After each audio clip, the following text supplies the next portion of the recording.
with Muslims, really, I was humbled when I started connecting with Muslims. I was in Indiana and then I moved to Nashville. But during that time, being in different states, I started to connect with Muslims on a personal level. They became my friends. And yes, they know I'm a Muslim background believer at the beginning for sure. They didn't like it, but we became friends. And I could see the hardship that they're going through. First of all, it's not easy to be a Muslim in a foreign country. It's not easy to be covered and people will be staring at you the whole time. This is not easy. I still remember one of my friends, she was saying that she wanted to go like on vacation with her husband and kids, and she wanted to swim, but they cannot wear swimming suits. So she was wearing the, what do you call it, the long one. I know what I can't remember the name of it, but I know what you're speaking of. Yeah, it's something only like Muslims will wear, that it will all be hiding your body, but also will be able to use it to swim.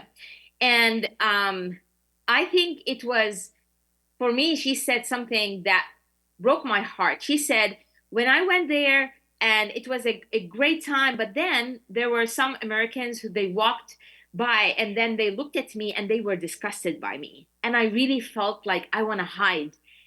She felt ashamed, but in her faith, she's doing what she has to do. She's following God. She's trying to please God.